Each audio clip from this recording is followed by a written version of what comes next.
Hey, good morning everyone. Tractorman 44 here. Hey, you guys with the new age of the modern 3-point hitch tractors, and then also the compact and subcompact tractors that had the 3-point implements and everything, the little plows, discs, all the different things, that you use around your property. You guys don't know what you've been missing if you didn't grow up with antique farm machinery to where you actually had to use drag type implements. I've got a buddy in South Africa. I'll put a link in the description if you want to go and check out his channel. He's got a very interesting channel, does a lot of stuff with limited resources to materials and things like that, but he's a very interesting gentleman. And he's got a handmade set of plows to some scale that was manufactured in 1946, I believe, by a friend of a friend. And he's had it for a long time. He just asked some questions about plows in general, and so I told him that I would just go ahead and give him a couple of measurements of a different set of plows, a couple of different plows that I have sitting here in the yard. Specifically, he wants measurements for 2-bottom trailing type plows or pull type plows with the 3 wheels on them and also 3 levers. I don't have any 3 adjustment levers. Mine are the typical 2 adjustment levers. This happens to be a John Deere plow, all on steel. The land side wheel and also the furrow wheel as well as the trailing wheel are all metal, so you don't have to worry about flat tires. And if you notice right here, because this is what powers it whenever it drops into the ground and raises it out, it's got traction built into it, you know what I mean?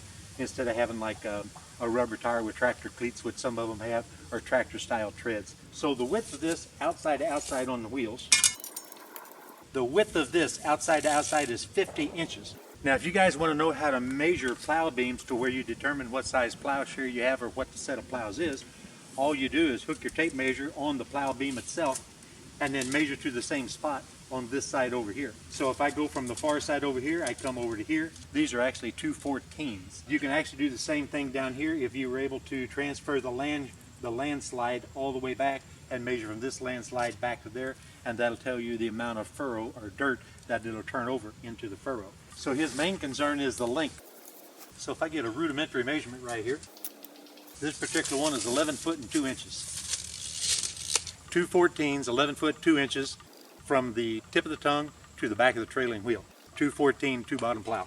John Deere. Now if you didn't catch what I was talking about before on measuring the plow beams, if you want to see what the size this plow is, measure from outside to outside.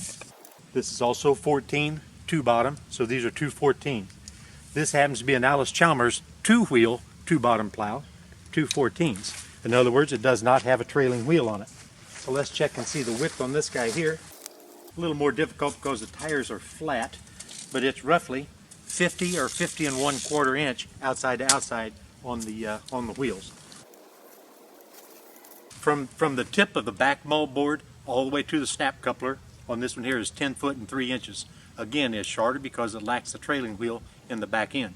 The trailing wheel serves a purpose, but a lot of times these 2-wheel plows are kind of searched out for by antique tractor enthusiasts because a 3-bottom or 3-wheeled plow you cannot back up to any degree of satisfaction. So when you're at the tractor shows with your antique tractors, it's nice to have the little genius 2-wheeled 2 or 3-bottom plows, or also the Allis Chalmers 2-wheeled 2 or 3-bottom plows, so that you can actually maneuver them in a tight spot. These are in excellent condition. The plowshares have been very, very little used. You can actually see the factory spray paint with the part numbers and stuff on the back of the moldboards. And look at the size of the coulters. The coulters, my gosh, they're 18-inch coulters. They're not worn down at all. This particular one here is an International Little Genius, all steel. Again, no flat tires. And it's a 2-wheel, 2-lever, 2-bottom, 10-inch plow. Verify that. Dimension once again. Measure on the inside of this to the outside of this, 10 inches. That's going to be the amount that it turns over. This one here has a different version of snap coupler for connection up there on the drawbar. They had these snap couplers on the drawbar. They were like a snapping turtle. What you would do is you would step on a release and the spring would snap open the teeth, and they look like big old jaws, almost like a pintle hitch, and you had a specific type of either clevis or brand of implement that you had. You would have something that would bolt onto your drawbar, and you would back in, and when you would back in and hit this, literally hit it, it would release that snap, and it would snap down, and it would lock in place. And that was designed to release whenever you would hit something like a big rock or a large tree root or something like that. Instead of ripping your plows up, bending a plow beam or breaking a plowshare or whatever, you would come into contact with something that was immovable. What would happen is that shock would literally pop that snap coupler open. And then whenever you went to release it, all you did was step on the release on the top, and that would allow the spring to pop it open, and you just drive away with it whenever you park it for the evening. This little fella here is only 44.5 inches outside to outside on the steel wheels. The total length from snap coupler all the way to the back of the moldboard is 9 foot and 10 inches. While we're here looking at that little genius, that international little genius, may as well take a few seconds to ponder the old Fordson here. I think this old Fordson seems better days. It's a little rough. It could be made to run again. There's no doubt about it. Depends on how much time and effort you want to put into it. I don't think that I will ever make it run, but actually it looks nice here in the wife's flower garden.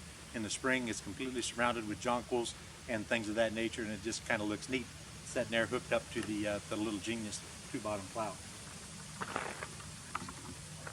What you're looking at here is a set of Massey model 28s, I believe they are. 214, two-bottom, two-lever adjustment, three-wheeled drag-type plow. These are well worn. The coulters are really worn down. Plowshares, frogs, everything on these things is worn down. Of course, the wheel's completely gone off the back. I still got the metal rim, but the rubber tire's completely gone on, and of course the tires are flat too.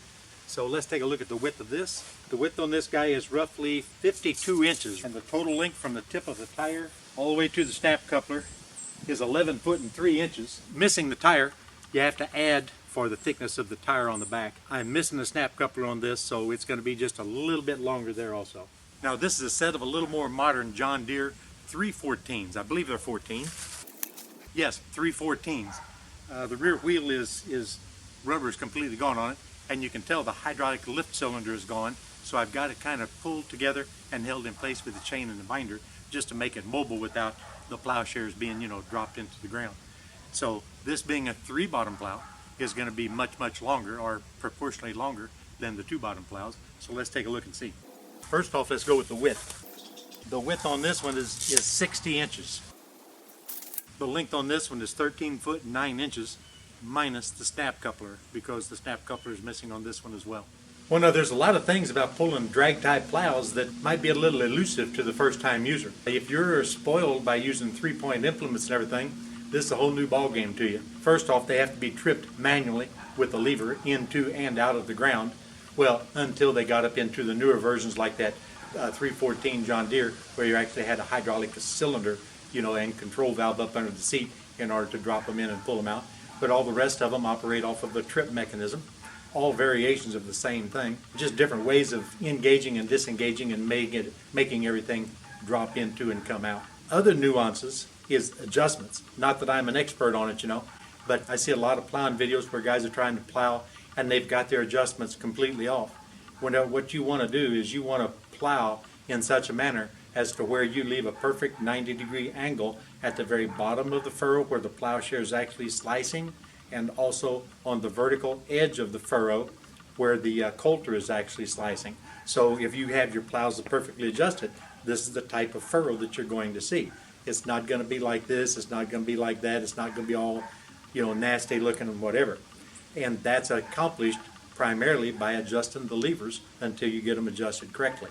On a 3-point, it's an entirely different setup, but you still have to go through the measures in order to get those plows or the plowshare cutting a furrow just exactly like that. Like I said, not right, not right. This is correct. 3-point plows, you come to the end of the field, hit your draft control, boom, the plows come out of the ground, you make your turn, go this way, go that way, whatever, and drop back down the other side of the land and keep on plowing.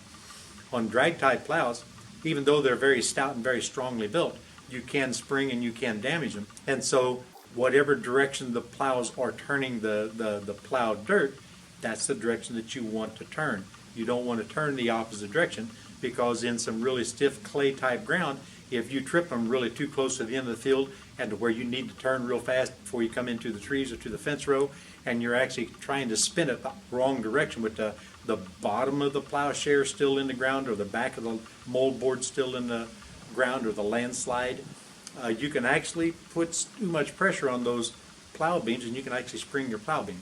So whenever you're plowing with these things, we always typically turn one direction, and that was in the direction that the plow is turning the dirt.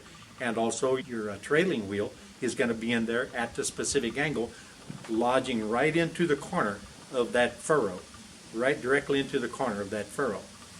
And whenever you come to the edge of the end of the field, trip your plow and you spin and go the direction that you're throwing the dirt.